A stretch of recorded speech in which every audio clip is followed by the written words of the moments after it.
کی وجہ سے وہ ڈال ہو چکی ہے. تو پھر بانی فرمائے میں اجازت جو ہے محمد فرمایا تھا کہ میں انہیں افطار کر رہا ہوں. سرکار نے فرمایا انہوں نے روزہ نہیں رکھا, انہوں نے روزہ نہیں رکھا. وہ صحابی بڑے حیران ہوئے اور جا کر انہوں نے خواتین سے کہا کہ سرکار تو فرما رہے تم نے روزہ نہیں رکھا اور تم کیا بھی کر روزے سے, اور اجازت مانگ لی کہ میں روزہ افطار کروں. میں کہا قسم کا خدا ہم نے سحری کی, ہم نے روزہ رکھا ہوا, ہم افطار کے لیے سرکار کی اجازت کے منتظر ہیں, تم جاؤ دوبارہ. جب دوبارہ گئے سرکار کی بارگاہ میں عرض کیا تو سرکار نے کہا ہم دونوں کو. ایک روایت میں آتا ہے کہ سرکار نے کہا صحابی کو کہا کہ جا کے ان سے کہہ کہ کیا کرے, الٹی کرے. جب وہ الٹی کرے گی تو ان کی الٹی میں ان کے روزے کا بھید کھول جائے گا, انہوں نے روزہ رکھا کہ نہیں رکھا. وہ صحابی گئے, انہوں نے جا کے ان کو کہا, وہ کہتے جب انہوں نے الٹی کی تو ان کی الٹی میں خون اور گوشت کے ٹکڑے ان کے میدے سے کو برآمد ہوئے.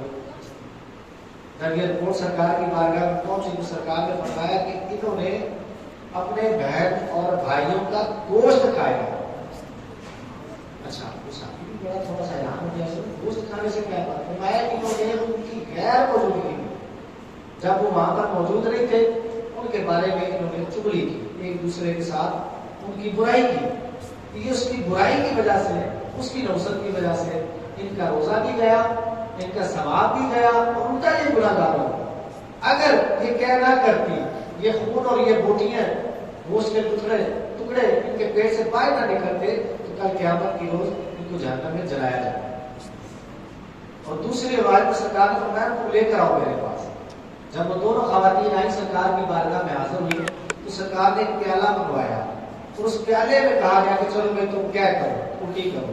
جب الٹی کی تو اس روایت میں آتا ہے کہ پیپ جسے ہم ریشہ کہتے ہیں, ریشہ, خون اور بوٹیاں, یہ تینوں ان کی کیا میں جو ہے نا وہ برآمد ہوئی. اس موقع پر سرکار عالم صلی اللہ تعالی علیہ وسلم نے ہمیں بتایا کہ جب بندہ روزہ رکھتا ہے تو پھر روزہ خالی پیٹ کا نہیں ہوتا, خالی آنکھ کا نہیں ہوتا, کان کا نہیں ہوتا, ہاتھوں کا, بلکہ فرمایا کہ جسم کے ایک ایک اعضاء کا روزہ ہوتا ہے. ہم یہ سمجھتے ہیں کہ ہم نے صبح سے کچھ کھایا نہیں پیا نہیں ہمارا روزہ ہے اور جھوٹ بولی جائے. ہاں روزے میں جھوٹ بھی نہیں بولنا, روزے میں غلط بیانی بھی نہیں کرنی, روزے میں کسی کا حق میں نہیں مارنا, روزے میں آپ کسی کو اگر فائدہ پہنچا سکتے ہیں تو یہ عبادت ہے, یہ صدقہ جاریہ ہے, کسی کے کام آ سکتے ہیں یہ بھی فائدہ ہے, اس میں نقصان نہیں ہے. اگر نہیں آ سکتے تو کم سے کم کسی کو تکلیف نہ دیں, کسی کا نقصان نہ کریں. ایک روایات میں آتا ہے کہ سرکار عالم صلی اللہ تعالی علیہ وسلم نے فرمایا کہ جو بندہ اللہ کی رضا کے لیے, اس کو خوش کرنے کے لیے, اس کی خوشنودی کے لیے کسی کے کام آتا ہے, کسی کا فائدہ کرتا ہے, تو اللہ تبارک و تعالی جل وعلا اپنے اس بندے سے بہت راضی ہوتا ہے, بہت خوش ہوتا ہے اور اسے اپنے قریب کر لیتا ہے اور کسی کو خبر بھی نہیں ہونے دیتا. علماء لکھتے ہیں کہ بندہ جب رب کے قریب ہونا شروع ہو جاتا ہے تو اسے خود بھی خبر نہیں ہوتی کہ یار یہ ہم ملتے میرے بانیاں شروع ہو گئی ہیں, اگلے ملتے فضل و کرم انعام و اکرام کی برسات ہو رہی ہے.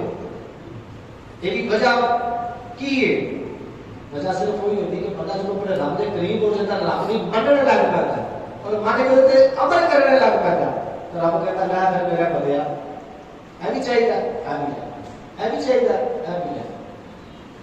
میں نے کئی روایات کو بتایا نا کہ سرکار عالم صلی اللہ تعالی علیہ وسلم نے فرمایا کہ اللہ نے فرشتوں کی ڈیوٹیاں لگا رکھی ہیں. جو نماز فجر کے وقت ان کا نزول ہوتا ہے, جب بندہ مومن حالت نماز میں ہوتا ہے, نماز پڑھ رہا ہوتا ہے, فرشتے اترتے ہیں اور ان کا ڈیٹا کلیکٹ کر رہے ہوتے ہیں. سب سے پہلے وہ مسجد میں آتے ہیں, دیکھتے ہیں کہ کہڑا کہڑا بندہ جڑا وہ مسجد میں موجود ہے, کہڑا اپنے رب کے حضور حاضر ہے, پہلے تو ان کی حاضری لگتی ہے. پھر اس کے بعد بازارہ سے نکلتے ہیں, بازارہ سے دیکھتے ہیں کہ کہڑا کہڑا بندہ جڑا بازار کی زینت بنے. اور حدیث پاک کے آپ نے سنا ہوگا کہ سرکار نے فرمایا کہ سب سے بری جگہ بازار ہے.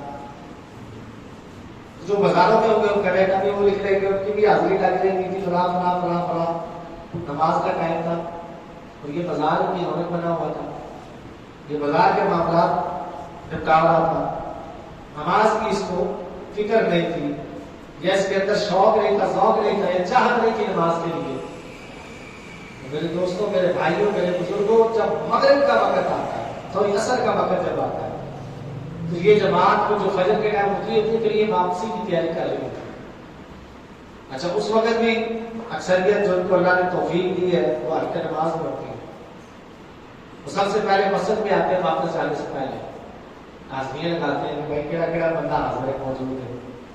وہی علیحدہ بات ہے کہ ہم دیکھ نہیں پاتے, ہم ان کو سن نہیں پاتے. وہ باقاعدہ نام لے کر اس شخص کا, اس کے باپ کا تو حاضری لگاتا ہے. ایک بندہ کہتے ہیں چیک کر رہا ہوتا, وہ بتا رہا تھا آج فلاں ابن فلاں بھی موجود ہے, فلاں ابن فلاں بھی موجود ہے, تو اس کی وہ حاضری اوکے ہو رہی ہوتی ہے. اور جو غیر حاضر ہوتا ہے اس پر کانٹا لگ جاتا ہے. اس پر کیا لگتا ہے جی؟ کانٹا لگ جاتا ہے. جس پر کانٹا لگ جائے اور لگانے والے فرشتے ہو اور پھر وہ بارگاہ رب العالمین میں پیش کیا جاتا ہے. اللہ کو تو ہر چیز کا علم ہے, لیکن جب وہ کہتے ہیں وہ فرشتے واپس جاتے ہیں اللہ کی بارگاہ, اللہ ان سے پوچھتا ہے یہاں بھی فرشتوں بتاؤ جب تم گئے تھے تو میرے بندوں کو کس حال میں پایا؟ وہ کہتے ہیں اللہ پاک جب تیرے رہے نا, تیرے وہ حالت نماز چاہیے سر, نماز پڑھ رہے سر, تیرے کھڑے سر, گڑ گڑا رہے سر, قرآن پڑھ رہے سر, جو اللہ نے توفیق دی تھی تیرے مطابق اس ذکر مذکار کر رہے سر تیرا. اچھا, میں جو واپس آ رہا سر, واپس پلٹ رہا سر, یا اللہ پاک سے واپس پلٹ رہا سر, اس ٹائم کی حالت نماز ہے سر, اس ٹائم بھی تیرے کالے چادر سر, اس ٹائم بھی تیری بار کا جو سر مسجود سر. اللہ پاک فرمائے گا فرشتوں گواہ ہو جاؤ, میں انہاں دے تمام اگلے پچھلے ظاہر باطن تمام خطاوات نفسیاں کو معاف کر دیتا اور انہاں دے واسطے جنت دے وچ یاقوت دے مکانات جنہاں دے تے سونے دی پرور کے کی کہنا سوچ لو, کاغذ جس طرح کہتے ہیں کور, یعنی کہ سونے کا وہ پانی چڑھے جائے گا, کور چڑھے جائے گا, کہ ہوئے گا یاقوت کا مکان یا مکان. اللہ اپنے شیعہ شامیہ جڑا نمازی یا جڑا مومن جڑا نیک بندہ ہے گا وہ دی نیت انما الاعمال بالنیات, کہ اپنی نیت کو جتنا تسی اچھا کرو گے, جتنا خوبصورت رکھو گے, جتنے خیر کا جڑا ہے زیادہ حصہ شامل رکھو گے, فرمایا اتنا عالی شان مکان اللہ پاک عطا فرمائے گا.